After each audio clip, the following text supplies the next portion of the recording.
ਪੰਜਾਬ ਤੋਂ ਵੱਡੀ ਅਪਡੇਟ ਸਾਹਮਣੇ ਆ ਰਹੀ ਆ। ਪੰਜਾਬ ਦੇ ਨਾਮੀ ਕਲਾਕਾਰ ਸਿੱਧੂ ਮੂਸੇਵਾਲਾ ਦੇ ਉੱਤੇ ਅੱਜ ਕਿਸੇ ਵੱਲੋਂ ਹਮਲਾ ਕਰ ਦਿੱਤਾ ਗਿਆ ਤੇ 20 ਦੇ ਕਰੀਬ ਗੋਲੀਆਂ ਸਿੱਧੂ ਮੂਸੇਵਾਲਾ ਦੇ ਚਲਾਈਆਂ ਗਈਆਂ, ਜਿਸ ਤੋਂ ਬਾਅਦ ਸਿੱਧੂ ਮੂਸੇਵਾਲਾ ਦੀ ਮੌਤ ਹੋ ਗਈ ਆ। ਇਹ ਵੱਡੀ ਅਪਡੇਟ ਤੁਹਾਨੂੰ ਦੱਸ ਰਹੇ ਹਾਂ ਕਿ ਸਿੱਧੂ ਮੂਸੇਵਾਲਾ ਦੇ ਉੱਤੇ ਹਮਲਾ ਹੋਇਆ ਤੇ ਸਿੱਧੂ ਮੂਸੇਵਾਲਾ ਦੀ ਮੌਤ ਹੋ ਗਈ ਆ।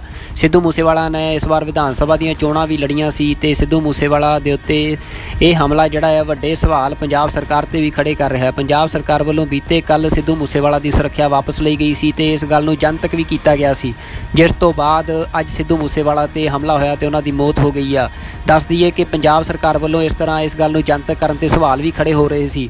ਇਸ ਦੇ ਨਾਲ ਹੀ ਵੱਡੀ ਗੱਲ ਇਹ ਵੀ ਜੁੜਦੀ ਆ ਕਿ ਬੀਤੀ ਸ਼ਾਮ ਸ਼੍ਰੋਮਣੀ ਅਕਾਲੀ ਦਲ ਅੰਮ੍ਰਿਤਸਰ ਦੇ ਆਗੂ ਜਸਕਰਨ ਸਿੰਘ ਕਾਹਨ ਸਿੰਘ ਵਾਲਾ ਸਿੱਧੂ ਮੂਸੇਵਾਲਾ ਨੂੰ ਮਿਲਣ ਉਹਨਾਂ ਦੇ ਪਿੰਡ ਪਹੁੰਚੇ ਸੀ, ਜਿੱਥੇ ਸਿੱਧੂ ਮੂਸੇਵਾਲਾ ਸਰਦਾਰ ਸਿਮਰਨਜੀਤ ਸਿੰਘ ਮਾਨ ਦੇ ਨਾਲ ਮੋਬਾਈਲ ਦੇ ਉੱਤੇ ਗੱਲਬਾਤ ਕਰਦੇ ਵੀ ਨਜ਼ਰ ਆਏ ਸੀ, ਜਿਸ ਵਿੱਚ ਸਿੱਧੂ ਮੂਸੇਵਾਲਾ ਨੇ ਸਰਦਾਰ ਸਿਮਰਨਜੀਤ ਸਿੰਘ ਮਾਨ ਨੂੰ ਇਹ ਭਰੋਸਾ ਦਿੱਤਾ ਸੀ ਕਿ ਸੰਗਰੂਰ ਜ਼ਿਮਨੀ ਚੋਣ ਦੇ ਵਿੱਚ ਉਹ ਸਰਦਾਰ ਮਾਨ ਦੀ ਹਮਾਇਤ ਕਰਨਗੇ। ਤਾਂ ਉਸ ਤੋਂ ਕੁਝ ਘੰਟਿਆਂ ਬਾਅਦ ਹੀ ਇਸ ਤਰ੍ਹਾਂ ਸਿੱਧੂ ਮੂਸੇਵਾਲਾ ਤੇ ਹਮਲਾ ਹੋ ਜਾਣਾ ਵੱਡੇ ਸਵਾਲ ਖੜੇ ਕਰ ਰਿਹਾ ਪੰਜਾਬ ਦੀ ਰਾਜਨੀਤਿਕ ਸਥਿਤੀ ਦੇ ਉੱਤੇ। ਕੀ ਇਸ ਕਤਲ ਪਿੱਛੇ ਕੋਈ ਰਾਜਨੀਤਿਕ ਮੋਟਿਵ ਆ? ਇਸ ਦੇ ਉੱਤੇ ਵੱਡੇ ਸਵਾਲ ਖੜੇ ਹੋ ਰਹੇ ਨੇ।